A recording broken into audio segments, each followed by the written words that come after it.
الحمد للہ رب العالمین والصلاة والسلام علی سید الانبیاء والمرسلین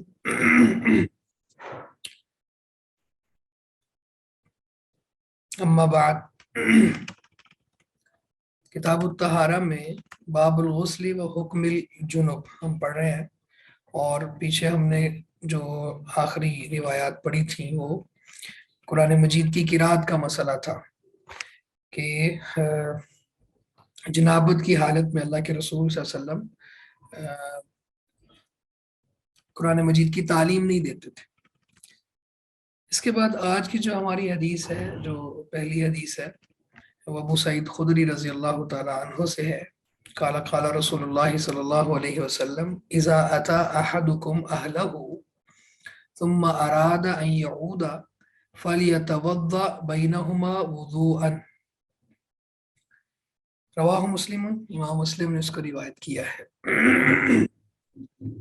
ابو سعید خدری رضی اللہ تعالیٰ عنہ کہتے ہیں کہ رسول اللہ صلی اللہ علیہ وسلم نے فرمایا، اذا جب اتا آئے احدکم تم میں سے کوئی ایک اہلہ اپنی اہلیہ کے پاس، ثم ارادہ پھر وہ ارادہ کرے، ان یعودا کہ وہ لوٹے، فلیتوضا بس اسے چاہیے کہ وضو کر لے، بینہما ان دونوں کے درمیان، وضوءاً وضو کرنا، یعنی اگر کوئی شخص اپنی اہلیہ سے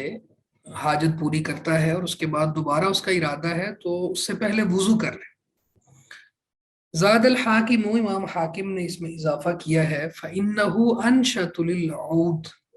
کہ یہ زیادہ انشط کہتے ہیں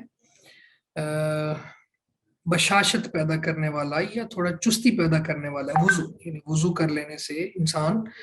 کی سستی ختم ہو جاتی ہے، اس کے اندر جو تکاسل آ گیا ہے یا جو کاہلی کا شکار ہو گیا ہے وہ ختم ہو جائے گی۔ تو وضو کرنے سے اس کے اندر اس کا جسم جو ہے وہ دوبارہ سے نشاط میں آ جائے گا، بشاشت میں آ جائے گا۔ اب آپ اس حدیث سے اگر ہم مسائل اخذ کریں تو ایک بات تو یہ ہے کہ اہلہ سے مراد بیوی ہے، اور رسول اللہ صلی اللہ علیہ وسلم کی بیویاں آپ کا اہل ہیں، ٹھیک ہے۔ اہل البیت کا لفظ بھی آتا ہے نا قرآن مجید میں، تو کچھ لوگ جو ہیں وہ بالکل خارج کر دیتے ہیں اس بات کو، وہ کہتے ہیں جی کہ اہل بیت میں بیویاں نہیں آتی، تو یہاں بھی اور قرآن مجید کی وہ آیت بھی اس بات کی وضاحت کر رہی ہے اور بتا رہی ہے کہ اہل خانہ میں اور اہل البیت میں بیویاں آتی ہیں، سب سے پہلے بیویاں ہی تو ہیں، اس کے بعد پھر آگے بیٹیاں اور باقی جو رشتے ہیں، یعنی گھروں میں وہی لوگ موجود ہوتے ہیں سب سے پہلے۔ تو ایک بات تو یہ ثابت، دوسری بات یہ ثابت ہوتی ہے کہ رسول اللہ صلی اللہ علیہ وسلم جو شریعت لے کے آئے ہیں وہ اتنی خوبصورت شریعت ہے کہ وہ انسان کے جسم اور اس کے بدن کے مصالح کا بھی خیال رکھتی ہے، یعنی کیا چیز اس کے جسم کے لیے بہتر ہے اور کیا چیز اس کے لیے فائدہ مند ہے، تو اس طرح کے جسمانی فوائد کا بھی شریعت خیال رکھتی ہے۔ یہ وجہ ہے کہ اللہ کے رسول نے یہاں پہ فرمایا۔ اور تیسری بات پھر وہی ہے جو ہم پہلے پچھلی روایات میں بھی کرتے آئے ہیں کہ بعض جگہوں پر رسول اللہ صلی اللہ علیہ وسلم جہاں پہ بتانا مقصود ہوتا ہے وہاں پہ پھر عین حیا یہ ہے کہ وہ مسئلہ بتا دیا جائے، تو یہ حیا کے منافی نہیں ہے۔ اب یہ بہت پرائیویٹ بات ہے لیکن اس کے باوجود اللہ کے رسول بتا رہے ہیں، تو اس کا مطلب ہے کہ یہ بتانا عین حیا ہے، یہ حیا کے منافی نہیں ہے۔ وللاربعۃ، اور ائمہ اربعہ نے جیسے ابو داود وغیرہ، ترمذی، نسائی اور ابن ماجہ، ان کے ہاں عائشہ رضی اللہ تعالیٰ عنہ سے روایت ہے، ایک کان رسول اللہ صلی اللہ علیہ وسلم ینام وهو جنوب من غیر ان یمس ماء، کہ رسول اللہ صلی اللہ علیہ وسلم سو جایا کرتے تھے اس حال میں کہ وہ جنبی ہوتے تھے، یعنی حالت جنابت میں ہوتے تھے، غسل جو فرض ہوتا تھا آپ پر، من غیر ان یمس ماء، اس کے علاوہ کہ آپ پانی کو چھوتے، یعنی نہ ہی آپ وضو کرتے نہ پانی کو چھوتے، اور آپ سو جاتے حالت جنابت میں۔ وَهُوَ معلول، یہ حدیث معلول ہے۔ اس حدیث کے بارے میں دو باتیں، ایک بات تو یہ ہے کہ یہ حدیث جو ہے نا، یہ معلول کا معنی یہ ہے، اس میں ایک علت ہے، اور علت یہ ہے کہ ابو اسحاق راوی ہیں وہ مدلس ہیں اور ان کے اختلاط کا مسئلہ تھا، تو اختلاط سے پہلے والی روایات بعض شرائط کے ساتھ لی جا سکتی ہیں لیکن بعد والی نہیں، تو یہ حدیث تو ثابت نہیں ہو رہی۔ لیکن ایک اور حدیث ہے جس میں نبی اکرم صلی اللہ علیہ وسلم کے بارے میں آتا ہے، اور وہ صحیح حدیث ہے کہ آپ ایک ہی غسل سے اپنی ایک سے زیادہ ازواج کے ساتھ تعلق قائم کر لیا کرتے تھے، تو اس لیے پھر یہ روایت مانن ٹھیک ہو جائے گی، یعنی سند کے ساتھ تو ٹھیک نہ ہو لیکن مانن ٹھیک ہو جائے گی۔ اب مانن ٹھیک کا مطلب یہ ہے کہ اگر کوئی شخص حاجت پوری کرنے کے بعد وضو کر کے سوتا ہے یا غسل کر کے سوتا ہے تو یہ تو بہت اعلیٰ افضل بات ہے، لیکن اگر سونے سے پہلے وضو کر لیتا ہے تو یہ بھی مستحب بات ہے، اور اگر کوئی ان میں سے کسی چیز کو بھی اختیار نہیں کرتا اور اس طرح سے ہی سو جاتا ہے تو اس کے لیے کوئی ممانعت کی بات نہیں ہے، کوئی اس پر گناہ نہیں ہے، تو یہ بھی جائز ہے، کیونکہ یہ حدیث مانن ٹھیک ہوگی دوسری حدیث کو ساتھ ملانے کی وجہ سے۔ تو یہاں پہ یہ جو بھی ہم نے حدیث پڑھی، ان کا خلاصہ یہ ہے کہ رسول معظم صلی اللہ علیہ وسلم اپنی امت کے لیے بہت خیر خواہ تھے، اور یہ دیکھ لیں آپ خود سے تو کچھ بولتے ہی نہیں تھے نا، گویا کہ اللہ رب العزت کی ذات، اس نے انسان کو پیدا کیا ہے اور انسان کی فطری ضرورتوں سے اللہ تعالیٰ واقف ہے، اور اللہ جانتا ہے کہ میرا بندہ، اب دیکھیں وضو جو ہوتا ہے نا یہ جنابت کو کم کر دیتا ہے، یعنی تخفیف پیدا ہو جاتی ہے اس سے، مطلب نماز تو آدمی نہیں پڑھ سکتا، وہ تو غسل جنابت ضروری ہے، لیکن تخفیف پیدا ہو جاتی ہے، تو اسی طرح پھر اس حالت میں چونکہ شیاطین وغیرہ کا زیادہ ان کے لیے حملے کا مواقع ہوتے ہیں، اور آدمی اللہ کے ذکر سے تھوڑا غافل ہو چکا ہوتا ہے، تو اس لیے جب وضو کر لے گا اور پھر دعا پڑھ کے سو جائے گا تو یہ اس کے لیے بہتر ہوگا، لیکن اگر وہ نہ بھی وضو کرے تو یہ اس پر واجب نہیں ہے۔ اس کے بعد آگے غسل کا طریقہ ہے، یہ جو ہم نے ابھی احادیث پڑھی یہاں پہ کسی کا کوئی سوال تو نہیں، پھر ہم آگے غسل کا طریقہ پڑھتے ہیں انشاءاللہ۔ تو عائشہ رضی اللہ تعالیٰ عنہ کہتی ہیں کانا رسول اللہ صلی اللہ علیہ وسلم اذا اغتسل من الجنابہ، کہ رسول اللہ صلی اللہ علیہ وسلم جب جنابت کا غسل کرتے، یبدا بس اب شروع ہوتے، فیغسل یدیہ آپ اپنے دونوں ہاتھوں کو دھوتے۔ اب ذرا اس کی ترتیب کو دیکھیے گا ساتھ ساتھ اور تھوڑا یاد رکھیے گا، اور ہم جو کرتے ہیں اگر کسی اور طریقے سے تو اس کو ریوائز کر لیں گے پھر ہم انشاءاللہ۔ فیغسل یدیہ بس آپ اپنے دونوں ہاتھوں کو دھوتے، ثم یفرغ بیمینہ علی شمالہ پھر دائیں ہاتھ سے بائیں ہاتھ پر پانی ڈالتے، فیغسل فرجہ بس اپنی شرمگاہ کو دھوتے، ثم یتوضا پھر آپ وضو کرتے، ثم یأخذ الماء پھر آپ پانی لیتے، فیدخل اصابعہ فی اصول الشعر تو آپ اپنی انگلیوں کو، یعنی پانی کے انگلیوں کے ساتھ پانی لگا ہوا ہے تو ان انگلیوں کو اصول کہتے ہیں جڑوں کو، الشعر بالوں کی جڑوں تک لے جاتے ہیں، ثم حفن علی رأسہ ثلاث حفنات پھر آپ اپنے سر پر 3 چلو پانی ڈالتے، ثم افاض علی سائر جسدہ پھر آپ اپنے پورے جسم پر پانی بہاتے، افاضہ بہاتے، ثم غسل رجلیہ پھر آپ اپنے دونوں پاؤں دھو لیتے، متفق علیہ واللفظ لمسلم، اور یہ لفظ مسلم کے، میں دوبارہ اس کو ٹرانسلیٹ کر رہا ہوں، اور پھر اگلی بھی دونوں یہ حدیث پڑھ کے پھر انشاءاللہ تعالی ہم غسل کے 2 طریقے ہیں، ایک کفایت والا طریقہ ہے اور ایک استحباب والا طریقہ ہے، اس پہ تفصیلاً بات کرتے ہیں انشاءاللہ۔ کانا رسول اللہ صلی اللہ علیہ وسلم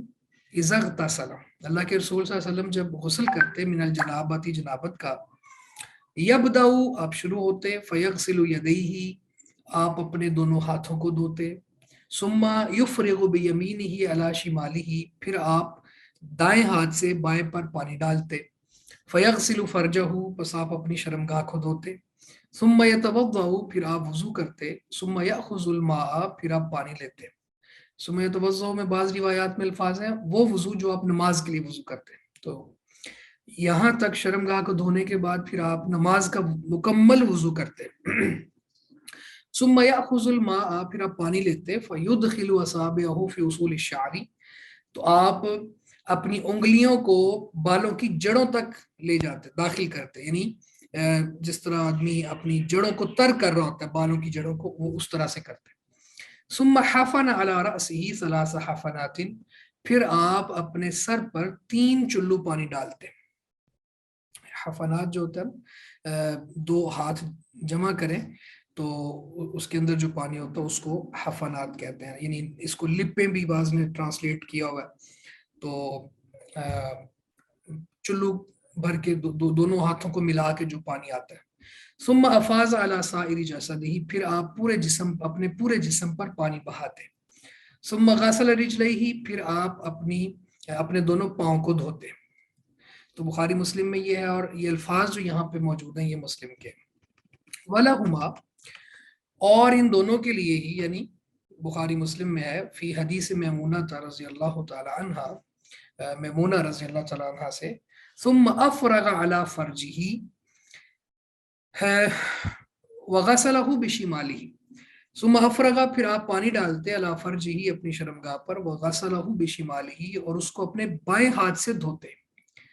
ثم ضرب بها الارض، پھر اس ہاتھ کو زمین پر مارتے۔ اگلی حدیث بھی پڑھ لیں، پھر اور واضح ہو جائے گا طریقہ۔ وفی روایت، اور ایک روایت میں ہے، فمسحها بالتراب، آپ اس کو مٹی کے ساتھ چھوتے، یعنی اس ہاتھ کو مٹی کے ساتھ چھوتے۔ وفی آخرہ، اور اس روایت کے آخر میں ہے، ثم اتیتہ بالمندیل فردہ، پھر میں آپ کے پاس ایک ٹاول لے کے آئی، پس آپ نے اس کو رد کر دیا، اس کو لوٹا دیا، وہ استعمال نہیں کیا۔ وفیہ، اور اسی میں ہے، وجعل ينفض الماء بيده، بس آپ اپنی جسم سے پانی کو جھاڑنے لگے۔ یہ جو 2 ہیں، میں اس کو پھر دوبارہ کرتا ہوں۔ ثم افرغ علی فرجہ، پھر آپ اپنی شرمگاہ پر پانی ڈالتے، وغسلہ بشمالہ، اور اس کو اپنے بائیں ہاتھ سے دھوتے۔ ثم ضرب بها الارض، پھر وہ ہاتھ زمین پر مارتے۔ وفی روایت، اور ایک روایت میں ہے، فمسحها بالتراب، کہ آپ اس کو مٹی کے ساتھ چھوتے، یعنی ہاتھ کو۔ وفی آخر ہی، اور آخر میں ہے، اس کے آخر میں ہے، ثم اتیتہ بالمندیل، یعنی یہ پورا جب غسل کر کے آپ آتے تو آپ کے ازواج میں سے بعض، غالباً میمونہ ہی، ثم اتیتہ بالمندیل فردہ، کہتی ہیں کہ میں آپ کے پاس مندیل، ٹھیک ہے، کپڑا یا ٹاول، آج کل تولیہ وغیرہ جس کو ہم کہتے ہیں، وہ لے کے آئی، فردہ، پس آپ نے اس کو رد کر دیا، لوٹا دیا۔ وفیہ، اور اسی میں ہے، وجعل ينفض الماء بيده، یعنی تولیہ تو استعمال نہیں کیا، لیکن اپنے جسم سے اپنے ہاتھ سے ہی پانی کو جھاڑنے لگے۔ اب یہ روایات ہیں ہمارے سامنے، اور بہت سے فوائد ہیں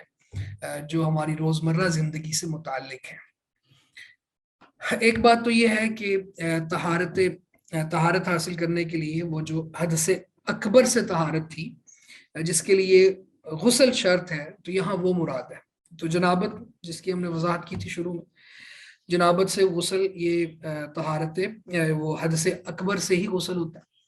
تو اب غسل کے 2 طریقے ہیں، جیسے میں نے ابھی کہا کہ ایک ہے کفایت والا غسل، کہ اس طرح کرنے سے کافی تو ہو جاتا ہے۔ مثلا آدمی واش روم میں گیا، شاور آن کیا،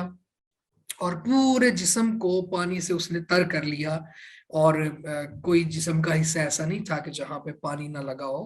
اور پھر اس نے کلی بھی کر لی، ناک میں بھی پانی چڑھا لیا، تو یہ ہے غسل کفایت، یعنی اس کا غسل ادا ہو گیا۔ لیکن جو مسنون غسل ہے، جس پر اس کو استحباب والی بات ہوگی، یعنی اس کو ثواب بھی ملے گا، اور اللہ کے رسول صلی اللہ علیہ وسلم اسوہ حسنہ ہے، ان کو بھی اس نے فالو کیا ہے، تو وہ غسل ہے، یہ ہے کہ پہلے تو نیت کرے کہ میں جنابت کا یا حیض کا غسل کرنے لگا ہوں یا لگی ہوں، اور پھر اس کے بعد بسم اللہ پڑھے، اور یہ بسم اللہ پڑھنے سے مراد اگر واش روم میں ہے تو دل میں پڑھے، اور اپنے ہاتھوں کو 3 بار دھوئے، اور پھر شرمگاہ سے غلاظت کو صاف کرے، جیسے یہاں پہ ہے نا، اور اس کے لیے لیفٹ ہینڈ کا استعمال کرے، اور پھر نماز کی طرح مکمل وضو کرے۔ آپ ذرا دیکھ لیں کہ پہلے نیت کی ہے، پھر بسم اللہ پڑھا ہے، اس کے بعد اپنے ہاتھوں کو 3 بار مل کے دھویا ہے، پھر دائیں ہاتھ سے پانی ڈال کے شرمگاہ کی غلاظت کو صاف کیا ہے، اور پھر اس کے بعد ہاں، یہاں پہ ایک بات ایڈ کر لیں، یہ اگلی حدیث سے، جیسے تراب مٹی وغیرہ ہے، تو یہاں پہ صابن وغیرہ کا استعمال یہ ممدوح ہے، یعنی مستحب ہے کہ اگر اس کے پاس کوئی صابن موجود ہے یا کوئی جس طرح سے آج کل کوئی اس طرح کی چیز ہوتی ہے، مٹی تو ہمارے واش رومز میں نہیں ہوتی، تو یہاں پہ اس وقت شرم گاہ کو دھونے کے بعد، غلاظت صاف کرنے کے بعد پھر وہ اپنے اس کو استعمال کر سکتا ہے۔ اس کے بعد پھر نماز کی طرح مکمل وضو کرے، اور اس کے بعد پھر پانی کے اندر ہاتھ لگا کے اپنے بالوں کی جڑوں کو تر کرے، اور پھر 3 چلو یا 3 چلو نہیں ہے تو اس کے لیے برتن بھی استعمال کیا جا سکتا ہے، 3 دفعہ سر پر پانی بہائے، اور اس کے بعد پھر پورے جسم پر پانی بہائے 3 مرتبہ، وہ رائٹ سائڈ پہ علیحدہ سے، لیفٹ سائڈ پہ علیحدہ سے، یعنی جسم کے دائیں طرف علیحدہ سے، بائیں طرف علیحدہ سے، اور پھر اس کے بعد پاؤں دھو لے۔ اچھا، یہ جو طریقہ ہے یہ طریقہ استحباب والا طریقہ ہے، یعنی مستحب ہے، لیکن میں نے کہا کہ اگر کوئی شخص اپنے جسم کو تر کر لیتا ہے اور اس میں مزمزہ اور استنشاق بھی ہے، یعنی کلی بھی ہے اور ناک میں پانی چڑھانے والی بات بھی ہے، تو پھر وہ کافی ہو جاتا ہے، کیونکہ اصل مقصود یہ ہے، لیکن مسنون بات یہ ہے، ٹھیک ہے۔ اچھا، اس میں یہ جو اگلی روایت ہے یہاں پہ آخر میں تولیہ استعمال کرنے کے حوالے سے، تو بعض نے کہا کہ دیکھیں آپ نے اس کو رد کر دیا نا، تو الفاظ کا ظاہر یہ بتاتا ہے کہ آپ غسل جنابت کے بعد ٹاول استعمال نہیں کر سکتے، حالانکہ ایسی بات نہیں ہے، یہ آپ کی خواہش پہ ہے، آپ کا دل چاہ رہا ہو تو آپ کر لیں، نہیں چاہ رہا ہو تو نہ کریں۔ یہ جو ثم اتیتہ بالمندیل کے الفاظ بتاتے ہیں کہ اللہ کے رسول کا معمول تھا کہ آپ کبھی استعمال کرتے بھی تھے، تو اس لیے اس وقت آپ کا دل نہیں چاہا، آپ نے نہیں کیا، آپ نے اپنے ہاتھ سے ہی پانی کو جھاڑنا شروع کر دیا، تو یہ دونوں طرح جائز ہے، اور اس میں کوئی قباحت نہیں ہے کہ کوئی آدمی اگر تولیے سے ہی اپنے جسم کو صاف کرنا چاہے۔ شدید سردی ہوتی ہے، سردی میں پھر اس کے علاوہ جو ہماری بہنیں ہیں وہ بالوں کو خشک کرنے کے لیے کوئی ڈرائر کا استعمال کر لیں، تو یہ سب جائز ہوگا۔ اس کا مطلب یہ نہیں ہے کہ غسل جنابت کے بعد یہاں پہ تولیہ استعمال کرنے کی ممانعت ہے، ڈرائر کے ساتھ بال خشک کرنے کی ممانعت ہے، تو اس سردی کی وجہ سے وہ بیماری کی طرف بھی چلی جائے، تو اس لیے یہاں پہ اس کا معنی یہ ہے کہ اس وقت، یعنی اس موقع پر اللہ کے رسول صلی اللہ علیہ وسلم کا دل نہیں چاہا کہ آپ تولیے کا استعمال کریں، لیکن یہ الفاظ کا اور یہ اسلوب یہ بتا رہا ہے کہ آپ یہ استعمال کیا کرتے تھے، یعنی آپ کا معمول تھا کہ آپ ٹاول لیتے تھے۔ تو یہ غسل کے حوالے سے مکمل طریقہ ہے۔ یہ دیکھیں یہاں پہ شیخ صالح علیہ وسلم رحمہ اللہ بھی یہی بتا رہے ہیں کہ غسل کے 2 صفتان، 2 طریقے، اس میں ایک پہلے یہ ہے جو اجمالاً ہم نے بتا دیا، اور قرآن مجید کی یہ جو آیت ہے وَإِن كُنتُمْ جُنُبًا فَطَّهَّرُوا، اس سے وہ حاصل ہو جاتا ہے، ٹھیک ہے۔ اس میں پورے جسم پر شاور لے لینا اور کلی کر لینا اور ناک میں پانی، یہ کافی ہے۔ لیکن جو استحباب والا ہے اور جس کو اپریشیٹ کیا شریعت نے اور اللہ کے رسول صلی اللہ علیہ وسلم سے جو منقول ہے وہ اکمل ہے، ٹھیک ہے، افضل بھی وہی ہے، اور وہی طریقہ ہے جو مستحب ہے، ٹھیک ہے۔ تو یہ یہاں پہ تفصیلات ہیں۔ اس کے بعد ام سلمہ یہ غسل سے ہی متعلق چیزیں ہیں۔ ام سلمہ رضی اللہ تعالیٰ عنہ کہتی ہیں قلت یا رسول اللہ انی امرات اشد شعر راسی۔ ام سلمہ کہتی ہیں کہ میں نے کہا ہے اللہ کے رسول، میں ایسی عورت ہوں کہ میرے سر کے بال میں باندھ کے رکھتی ہوں، اشد شعر راسی، میں اپنے سر کے بال باندھ کے رکھتی ہوں۔ افا انقضہ لغسل الجنابہ، کیا میں غسل جنابت کے لیے ان کو کھولوں گی، یعنی ان کو کھولا کروں؟ وفی روایت، ایک روایت میں ہے جنابت کی جگہ پہ والحیضۃ، یعنی حیض کے غسل میں اس کو میں کھولا کروں، بالوں کو جو میں باندھ کے رکھتی ہوں؟ قال لا، آپ نے فرمایا نہیں، انما یکفیکی ان تحسی علی رأسکی ثلاث حسیات، بے شک تیرے لیے کافی ہے کہ تو اپنے سر پر 3 چلو پانی ڈال لے، ٹھیک ہے، یعنی کھولنے کی ضرورت نہیں ہے، اور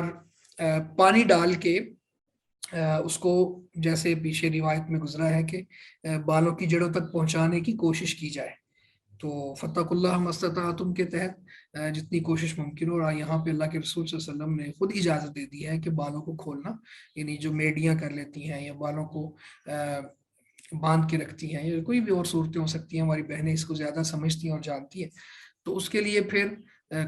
ہر بار غسل حیض میں یا غسل جنابت میں کھولنا شرط نہیں ہے. یہ حدیث صحیح مسلم کی اور ہمارے سامنے. عائشہ رضی اللہ تعالیٰ عنہ کہتی، یہاں تک غسل کے کچھ معاملات واضح ہو گئے ہیں، یعنی بیان ہو گئے. اگلی حدیث میں عائشہ رضی اللہ تعالیٰ عنہ بیان کرتی ہیں، قال رسول اللہ صلی اللہ علیہ وسلم انی لا احل المسجد لحائض ولا جنوب،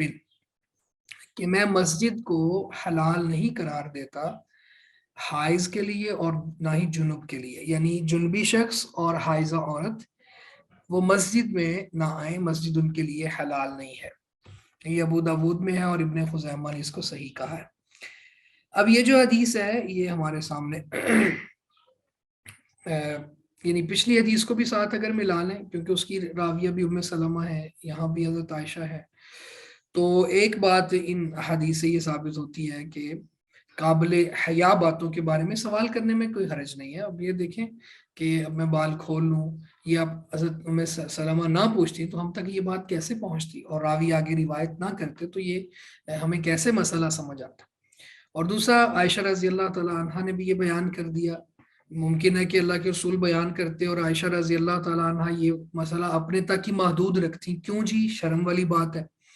اب میں لوگوں کو بتاؤں اور آگے روایت کروں کہ اللہ کے رسول کہہ رہے ہیں جی مسجد میں حائضہ نہیں جا سکتی اور جنبی نہیں جا سکتا، تو یہ تو بڑی معیوب بات لگے گی، اور یہ دو الفاظ جو ہیں یہ بڑے معترض ہیں. لوگ کہیں گے کہ عائشہ کو کیا ہو گیا ہے، کس طرح کی باتیں کرتی ہے. نہیں، کھل کے بتا دیا، کیونکہ شریعت سیکھنے میں نے بتایا کہ جہاں پہ اس طرح کی بات کرنا ضروری ہے وہاں پہ وہی عین حیا ہے. یہ آپ میری بات کو یاد رکھیں. ممکن ہے یہ بار بار ہمیں دہرانی پڑے، کیونکہ بعض ہماری بہنوں کو یا ہمارے بھائیوں کو یوں لگتا ہے کہ یہ باتیں یہاں نہیں ہونی چاہیے تھی. اسی لیے بعض لوگ اسلام پہ بھی اعتراض کرتے ہیں نا، جیسے ایک یہودی نے کیا تھا کہ یہ آپ کا اسلام کیسا ہے کہ ہر چیز ہی سکھاتا ہے، حتیٰ کہ قضاء حاجت کے آداب بھی بتاتا ہے. تو یہاں پہ اب اس کے اعتراض کے جواب میں صحابی نے یہ نہیں کہا کہ نہیں وہ ماحول ایسا تھا، وہ اس کو بتانا ضروری تھا، نہیں، انہوں نے کہا اجل نہانا ان نستنجی بالیمین وان نستقبل القبلہ لغائط او بول. انہوں نے پورے آداب بتا دیے اور بڑے اعزاز کے ساتھ کہ شریعت ہمیں گائیڈ کرتی ہے، شریعت ہماری رہنمائی کرتی ہے. تو یہ شریعت اسلامیہ کا امتیاز ہے کہ وہ ہر طرح سے رہنمائی دیتی ہے. دوسری بات یہاں پہ یہ حدیث ہے کہ مسجد میں حائضہ اور جنبی نہیں جا سکتے. یہاں پہ کچھ فوائد ہیں. ایک بات تو یہ ہے کہ مساجد جو ہیں وہ اللہ کے گھر ہیں اور بڑی تعظیم والی جگہ ہے. تو یہ جو ایک مخصوص حالات ہیں تو یہاں پہ اس سے اللہ کے رسول نے روک دیا کہ آپ نہ جائیں. ہاں، ضرورت کے تحت وہاں سے اگر رستہ ہی وہ ہے گزرنے کا مسجد تو گزرا جا سکتا ہے. یا کوئی اور، جیسے شیخ صالح العثیمین کو میں پڑھ رہا تھا، وہ کہہ رہے تھے کہ اگر کوئی شخص اپنی گاڑی میں فیملی کو لے کے آیا اور نماز کا وقت ہو گیا اور ان کی اہلیہ جو ہے وہ حالت حیض میں ہے، تو گاڑی میں بٹھانا ان کے لیے سیکیور نہیں ہے، تو پھر مسجد میں کسی جگہ پہ بٹھانے میں کوئی حرج نہیں ہے. یہ ضرورت کے تحت ہے. تو ضرورت کے تحت مسجد سے گزرا بھی جا سکتا ہے، مسجد میں جایا بھی جا سکتا ہے. لیکن کوئی شرعی ضرورت نہیں ہے تو پھر جانا ممنوع ہے، پھر جانا نہیں چاہیے. جب بعض علماء نے یہ بھی کہا کہ جنبی شخص اگر وضو کر لے تو وہ مسجد میں چلا جائے، کیونکہ وضو سے جنابت اخف ہو جاتی ہے، کم ہو جاتی ہے. تو لیکن یہ بات بھی کوئی بہت اتھینٹک نہیں لگتی، کیونکہ جب اللہ کے رسول نے جنابت کا جو حکم، یعنی یہ جنابت کے حکم سے تبھی نکلے گا جب غسل کرے گا، تو وضو سے اخف تو ہو گئی، لیکن مسجد میں جانے کے لیے شرط کیا ہے کہ غسل کیا ہوا ہو. تو اس لیے وہاں پہ تبھی جائے گا کہ جب وہ غسل کرے. تو خیر یہ بھی مسئلہ سمجھنے کے لائق ہے. غسل کے حوالے سے ہی آگے ایک بات ہے میاں بیوی کا اکٹھے غسل کرنا، تو اس کو بھی ابھی دیکھ لیتے ہیں انشاءاللہ، پھر آپ کے آخر میں سوالات بھی لے لیں گے. عائشہ رضی اللہ تعالیٰ عنہ ہی سے مروی ہے، کہتی ہیں کنتو اغتسل انا، میں غسل کیا کرتی تھی انا و رسول اللہ، میں اور رسول اللہ صلی اللہ علیہ وسلم، من اناء واحد، ایک ہی برتن سے، تختلف ایدینا فیہ من الجنابہ، اس برتن میں ہمارے ہاتھ باری باری جاتے تھے، اور من الجنابہ یہ غسل جنابت تھا، یعنی جنابت سے غسل ہوتا تھا، یعنی ایک ہی ٹب تھا، ایک ہی برتن تھا، اس میں پانی موجود تھا، ایک دفعہ اللہ کے رسول وہاں سے پانی لے کے غسل کر رہے ہیں، اور اگلی دفعہ عائشہ لے کے کر رہی ہیں، پھر اگلی دفعہ اللہ کے رسول کر رہے ہیں، پھر اگلی یہ ہے تختلف ایدینا کا مطلب، کہ ہمارے ہاتھ باری باری اس میں جاتے تھے، پہلے اللہ کے رسول کا چلا گیا، پھر میرا چلا گیا، پھر اللہ کے رسول کا، اس طرح سے، اور یہ غسل جنابت ہوتا تھا۔ متفق علیہ وزاد ابن حبان، اور ابن حبان نے اضافہ کیا ہے وہ تلتقی ایدینا، یعنی اس میں اس روایت میں یہ ہے، یہاں تو ہے نا تختلف ایدینا، وہاں ہے تلتقی ایدینا، کہ ہمارے ہاتھ آپس میں ٹکرا بھی جاتے تھے۔ اچھا، یہاں سے ایک بات یہ بھی ثابت ہوتی ہے کہ میاں بیوی جو ہیں چونکہ ایک دوسرے کا لباس ہے، اور ایک ہی ٹب سے شاور لے سکتے ہیں، ایک ہی واش روم میں غسل کر سکتے ہیں، یہ بات بھی یہاں سے ثابت ہوتی ہے۔ کوئی اسلام جو ہے وہ اتنا قدامت والا دین نہیں ہے کہ وہ روک دے، بس وہ کہتا ہے کہ شرعی حدود و قیود میں رہیں آپ، یعنی جو اللہ نے حدود لگا دی، مطلب اکٹھے غسل کرنا، لیکن پردے کی جگہ پہ ہو، کیا حرج ہے؟ کوئی حرج نہیں ہے۔ اور پھر اس میں اس طرح سے نہیں ہوگا کہ اللہ کے رسول صلی اللہ علیہ وسلم ایک ہی وقت میں ایک سے زیادہ ازواج کے ساتھ اکٹھا غسل کرتے تھے، نہیں، ایک ہی زوجہ کے ساتھ، تو یہ چیز بھی ہو، یعنی کفار نے جو بہت سی اس طرح کی باتیں پھیلا دی ہیں اسلام پہ اعتراض کرتے ہوئے، اور بہت زیادہ وہ بے حیائی کو پروان چڑھاتے ہیں اور اس طرح کی باتیں، تو شرعی حدود و قیود کو پیش نظر رکھتے ہوئے تنگ نظری بھی نہیں ہے اسلام میں۔ ایک بات تو یہ ہے کہ میاں بیوی اکٹھے غسل کر سکتے ہیں، دوسرا یہ ہے کہ جنابت کی حالت میں ایک دوسرے کے ساتھ ہاتھ ٹکرا جائیں تو غسل پر کوئی فرق نہیں پڑتا، کوئی اثر نہیں پڑتا، یعنی غسل متاثر نہیں ہوتا، یہ بات بھی یہاں پہ موجود ہے۔ اور تیسری بات پھر وہی آ گئی کہ اب یہ غسل کتنا پرائیویٹ معاملہ ہے، لیکن اس کے باوجود اللہ کے نبی صلی اللہ علیہ وسلم کا یہ عمل عائشہ رضی اللہ تعالیٰ عنہ امت کو بتا رہی ہیں اور سمجھا رہی ہیں ہمیں کہ وہ لوگ جو میاں بیوی کے ایک چارپائی پہ بیٹھنے پہ اعتراض کرتے ہیں، وہ لوگ جو میاں بیوی کی آپس میں گفتگو پر اعتراض کرتے ہیں، یعنی ہمارے معاشرے میں بعض جگہوں سے یہ ایسی شکایات موصول ہوتی ہیں ہمیں، وہ کہتے ہیں جی کہ میاں بیوی آپس میں بات کر لیں تو گھر میں طوفان برپا ہو جاتا ہے، کہ ان کے اندر حیا نہیں ہے، یہ آپس میں بات کر، مطلب بات پتہ نہیں کیا کی ہے، یہ نہیں پتا، لیکن آپس میں کوئی بات کر لی ہے تو بھئی مجلس کے اندر بیٹھ کے ان دونوں نے آپس میں بات کیوں کی، ایک چارپائی پہ کیوں بیٹھے ہوئے ہیں؟ تو یہ بہت بہت زیادہ یہ جہالت کی باتیں۔ تو آگے ہم پڑھیں گے اور چیزیں بھی کہ رسول اللہ صلی اللہ علیہ وسلم سے کس کس طرح سے منقول باتیں ہیں، اور پھر اگر کوئی شخص کہے جی میں اللہ کے رسول سے زیادہ سمجھدار ہوں، تو یہ تو پھر اس کا اپنا زعم باطل ہے نا، پھر اس کو اپنی اصلاح کرنی چاہیے۔ تو خیر یہاں پہ یہ بات ثابت ہوگی۔ اور اب یہ اگلی حدیث ابو ہریرہ رضی اللہ تعالیٰ عنہ سے ہے، قال قال رسول اللہ صلی اللہ علیہ وسلم، اللہ کے رسول فرماتے ہیں ان تحت کل شعرۃ جنابۃ، ہر بال کے نیچے جنابت ہوتی ہے، فغسلوا الشعر، بس بالوں کو دھو دو، وانقل البشرہ، اور جلد کو پاک کر لو، بشر کہتے ہیں چمڑی کو، جلد کو، جیسے قرآن مجید میں بھی آتا ہے نا کہ یہ آگ جو ہے قیامت کی وہ چمڑی کو جلسا دینے والی ہے، تو وہاں بھی بشر کا لفظ استعمال ہوا۔ تو خیر یہ حدیث ابو داود اور ترمذی میں، وضعفاہ، دونوں نے ہی اس کو ضعیف قرار دیا ہے، ابو داود نے بھی اور ترمذی، امام ترمذی رحمہ اللہ نے۔ تو اس کے ضعف کی وجہ کیا ہے کہ اس میں حارث بن وجیح ایک راوی ہے جو سخت ضعیف ہے، تو اس کی وجہ سے اس کو ضعیف قرار دیا۔ تو جب یہ حدیث ثابت ہی نہیں ہے تو پھر یہ، اور پھر دیکھیں آدمی جیسے پچھلی روایات میں آیا نا کہ بالوں کی جڑوں تک پہنچانا پانی، اور انسان کوشش کر سکتا ہے، تو وہ آپ کا عمل چونکہ ثابت ہے تو اس لیے پھر اپنی انگلیوں کو بالوں کی جڑوں میں داخل کرنا چاہیے، اصول الشعر کے لفظ ہے نا، بالوں کی جڑوں تک، تو کچھ نہ کچھ مانن یہ روایت ثابت بھی ہو رہی ہے، لیکن برحال یہ ضعیف روایت ہے۔ اس کے بعد ولی احمد، مسند احمد میں ہے عائشہ رضی اللہ تعالیٰ عنہ سے نحوہ، اسی طرح کی ایک روایت، یعنی یہ جو پیچھے گزری ہے نا ابو ہریرہ کی رضی اللہ تعالیٰ عنہ، اسی طرح کی ایک روایت مسند احمد میں ہے اور وہ عائشہ رضی اللہ تعالی عنہا سے مروی ہے. وفیہ راوin مجہول، اور اس میں ایک راوی ہے جو مجہول ہے. اچھا اس میں وہ جو حدیث ہے وہ بھی تھوڑی سی میں آپ کو بتا دیتا ہوں. اس میں عائشہ رضی اللہ تعالیٰ عنہ کہتی ہیں اجمرت شعری اجمارا شدیدا، کہ میں اپنے بالوں کو بہت زیادہ کلوز کر کے باندھ کر کے رکھتی تھی. تو میں نے اللہ کے رسول سے پوچھا تو آپ نے پھر یہ کہا کہ کھولو اور اس کو پانی لگاؤ. تو وہ اس کی سند یہ ہے کہ یحییٰ بن آدم کہتے ہیں میں نے شریک سے سنا، وہ کہتے ہیں میں نے خصیب سے سنا،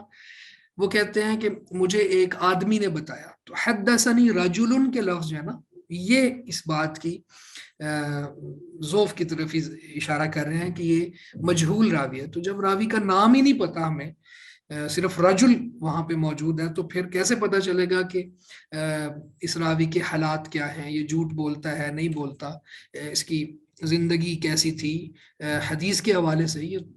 جھوٹا تھا، یہ اس پر تہمت بالکذب، یہ جو بھی کوئی اصول حدیث کی باتیں آپ نے ماشاءاللہ پڑھی ہوئی.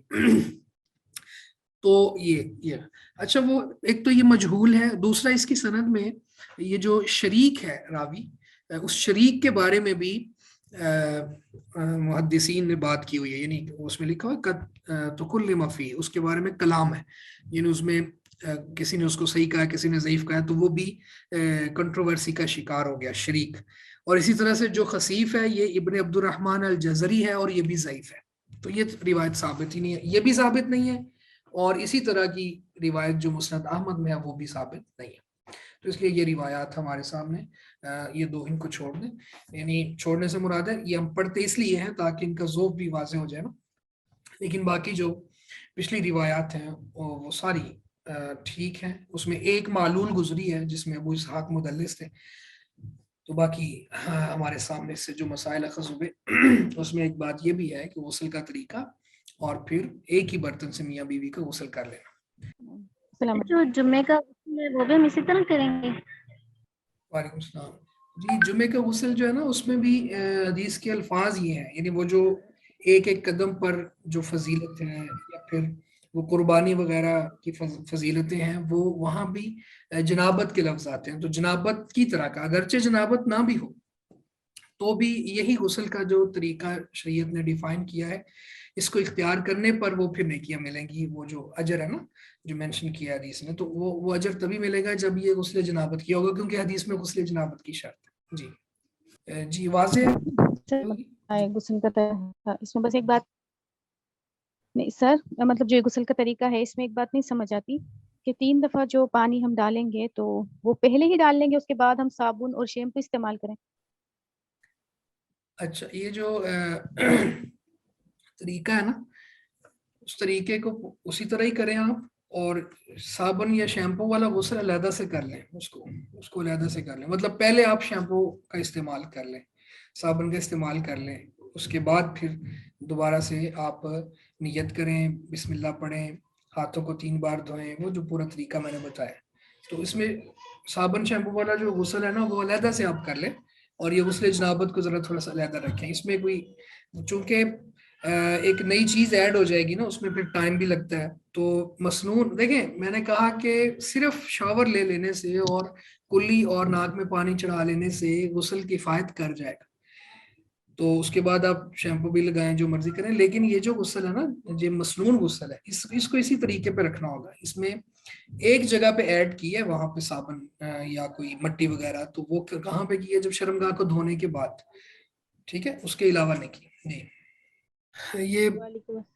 جی یہ باب التیمم ہے، اس کو انشاءاللہ ابھی ہم پڑھتے ہیں. چونکہ شریعت اسلامیہ جیسے ہم عموماً مختلف دلائل سے دیکھتے ہیں اور بات کرتے رہتے ہیں کہ بہت زیادہ سہولت اور آسانی والا دین ہے. رسول معظم صلی اللہ علیہ وسلم کا فرمان ہے یسروا ولا تعسروا، بشروا ولا تنفروا.